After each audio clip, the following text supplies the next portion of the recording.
Morning সবাইকে। তো তোমাদের এই ভিডিওতে আলোচনা একটাই বিষয় হবে, যেটা হচ্ছে কি আমরা ক্লাস 10-এর উপর আমরা এখন কি করব।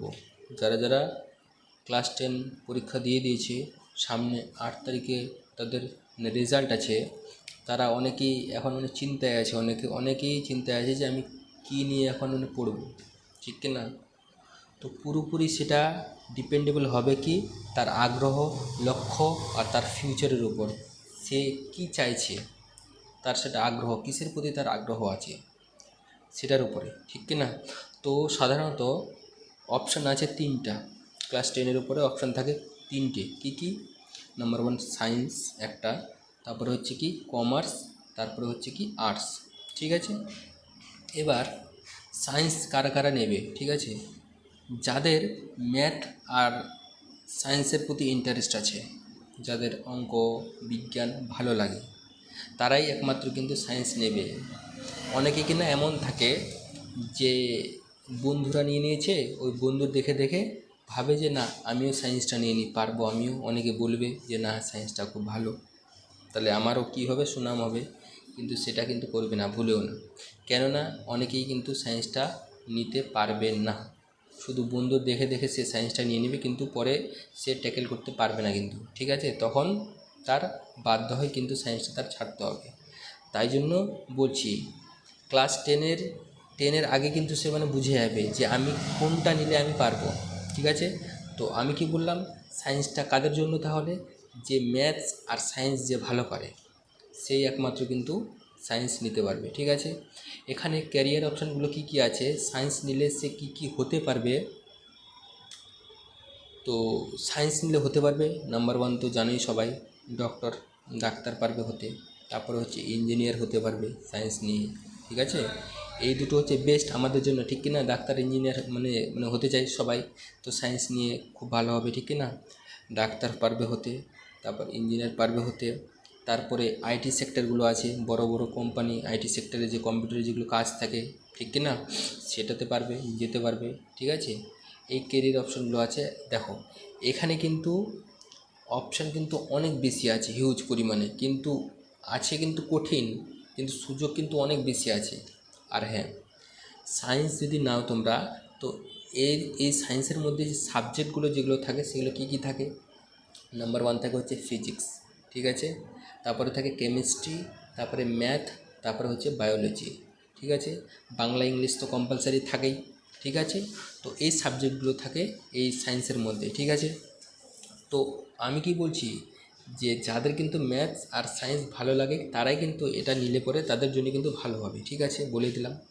এরপরে আসবো আমরা কি কমার্সে। আচ্ছা, কমার্সটা কি, কাদের জন্য কমার্স, যারা দেখো, যারা ভাবছে যে যারা হিসাব নিকাশ করতে পারে খুব ভালো, ঠিক আছে, যারা ব্যবসা করতে পারবে ভালো সামনে গিয়ে, এগিয়ে ফিউচারে যারা ভাবছো যে না আমার হিসাব নিকাশ আমি ক্যালকুলেশন করতে পারি ভালো, ক্যালকুলেশনে যারা পাকাপোক্ত, তাদের জন্য কিন্তু কমার্স। এখন কিন্তু আমাদের ওয়েস্ট বেঙ্গলে অনেকেই আছে যে কমার্সটার প্রতি আগ্রহ কিন্তু অনেকের নেই। আমি বলছি আমাদের ওয়েস্ট বেঙ্গল বাদে বাইরে কিন্তু সায়েন্সের আগে হচ্ছে কি কমার্স। কেন, কারণ ওইখানে কমার্সের কি থাকে, কোম্পানিতে থাকে অনেকেই, ঠিক কি না। কমার্স মানেই হচ্ছে কি ইকোনমিক্স থাকে, অ্যাকাউন্টিং থাকে, অ্যাকাউন্টিংয়ের কাজ থাকে, ঠিক কি না, এগুলোর কাজ থাকে। তো এগুলো কোথায় আছে বেশি, আমাদের ওয়েস্ট বেঙ্গলের বাইরে। তো ওইখানে কিন্তু কমার্সের দামটা কিন্তু অনেক বেশি, ঠিক কি না।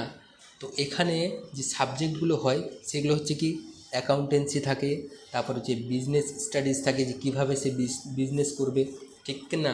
তারপর ইকোনমিক্স থাকে, এগুলো হচ্ছে এর সাবজেক্টগুলো থাকে। আচ্ছা, কমার্স নিয়ে পড়লে কি হওয়া যাবে, এটাও তো অনেক চিন্তাভাবনা নেই, ঠিক কি না। সে কমার্স নিয়ে পড়লে পরে সে সিএ পারবে হতে, চার্টেড অ্যাকাউন্টেন্ট হতে পারবে, ব্যাংকের যে হেড, চার্টেড অ্যাকাউন্টেন্টের কিন্তু অনেক দাম কিন্তু, ঠিক আছে। সে সিএ পারবে হতে, সে বিজনেসম্যান পারবে হতে। তারপর ব্যাংকিং জব, বিভিন্ন ব্যাংকে কিন্তু জব করতে পারবে, কারণ ব্যাংকিং মানেই তো হিসাব নিকাশ, ঠিক কি না। তারপর সে বিকম করতে পারবে, তারপরে এমবিএ করতে পারবে। এতগুলো কিন্তু অপশান আছে যে যদি কমার্স নেওয়া যায়, ঠিক আছে। কমার্সটাও কিন্তু বলবো খারাপ না, কিন্তু কমার্সটাও ভালো, ঠিক আছে। এরপরে লাস্ট অপশান আসছে আর্টস। আচ্ছা, আর্টস হচ্ছে কাদের জন্য? যাদের পড়তে মানে ভালো লাগে, যারা ইতিহাস ভূগোল যাদের পড়তে কিন্তু ভালো লাগে তাদের জন্য হচ্ছে কিন্তু আর্টসটা, ঠিক আছে। আবার অনেকেই ভাবছে যে আর্টসটা সবচেয়ে লাস্টে আছে তাই বলে আর্টসটা ভালো না। এটা কিন্তু ভুল কথা কিন্তু, ঠিক। তোমরা ভাবছো শুধু সায়েন্সটা ভালো আর কমার্স ভালো আর আর্টস ভালো না, এটা কিন্তু না। আর্টসটাও কিন্তু ওদের ওদের সমানই কিন্তু, এমন না। কিন্তু আর্টস থেকেও কিন্তু বড় বড় পদের কিন্তু জব চাকরি পাওয়া যায় কিন্তু, আমি বলছি তোমাদের একটু পরে। তো এই আর্টসের মধ্যে যে সাবজেক্টগুলো তো মানে জানোই অনেকে কী কী থাকে। হিস্ট্রি থাকে, জিওগ্রাফি থাকে, পল সায়েন্স থাকে, তারপর তোমার বেঙ্গলি থাকে, ইংলিশ থাকে, এগুলো থাকে, ঠিক কি না? এগুলো হচ্ছে আর্টসের সাবজেক্ট এক একটা। তো আর এর মধ্যে ক্যারিয়ার অপশনগুলো কী কী থাকে? এক নম্বরে হচ্ছে টিচার হওয়া যায়, ঠিক কি না? আর্টস নিলে টিচার হওয়ার অপশান থাকে সর্বপ্রথমে, ঠিক কি না? তারপর সিভিল সার্ভিস, এই যে আমাদের বড় সবচেয়ে বড় আইএস আইপিএস কোথা থেকে হয়? যারা বেশিরভাগ এই আর্টস নিয়ে পড়াশোনা করে। সায়েন্স থেকেও হওয়া যায় এমন না, সায়েন্স থেকেও হওয়া যাবে, কিন্তু আর্টস নিয়ে যারা পড়ে তাদের চান্স বেশি থাকে, ঠিক কি না? তারা সমাজের সম্পর্কে মানে পড়ে, ঠিক কি না? আচ্ছা, গেল তাহলে। আর কি অপশান আছে? জার্নালিস্ট পারবে হতে, সাংবাদিক যারা আছে জার্নালিস্ট হতে পারবে। তারপরে হচ্ছে কি লয়ারও পারবে হতে, ঠিক কি না? এতগুলো অপশান আছে, বোঝা গেল কি বললাম? তো এবার দেখো, এবার তুমি কোনটা নেবে, কোন দিকে তুমি যাবে, সেটা কিন্তু তোমার উপর ডিপেন্ডেবল। তুমি যেটা ভাববা, তোমার যেটার প্রতি আগ্রহ আছে তুমি কিন্তু সেটা নেবা। এমন কিন্তু না বাড়ি থেকে বাবা মা চাপ দিচ্ছে সায়েন্স নিতে হবে, সায়েন্স নিলে বুঝি বেশি ভালো হবে, ঠিক কি না? কিন্তু সেটা না। তোমার যেটার প্রতি আগ্রহ আছে, তোমার যেটা সাবজেক্টের প্রতি আগ্রহ আছে তুমি কিন্তু সেটাই নাও। যদি সায়েন্স যদি তুমি নিতে চাও তাহলে কিন্তু ফিজিক্স কেমিস্ট্রি ম্যাথ সায়েন্স যদি ভালো পারো তাহলেই কিন্তু তুমি এটা নিবে, নাহলে কিন্তু নিবে না। বুঝতে পারলাম? আর যদি তোমার হিস্ট্রি জিওগ্রাফি পল সায়েন্স পড়তে ভালো লাগে তুমি কিন্তু আর্টস নাও। আর যদি তোমার হিসেব নিকেশ ঠিক আছে যদি ভালো হয়, যদি তুমি পারো ক্যালকুলেশন করতে ভালো পারো, তাহলে কিন্তু কমার্স নেওয়াটাও কিন্তু খুব ভালো, খুব খারাপ না কিন্তু। বোঝা গেল? এই তিনটা অপশান আছে। এবার ডিসিশান হচ্ছে কি তোমার, তুমি নাও এবার, ঠিক কি না? যতগুলো অপশন আছে তোমাদের কিন্তু অপশন কিন্তু আমি দিয়ে দিয়েছি। বোঝা গেল? আজকের মতো এখানে ভিডিও শেষ করলাম। Good night.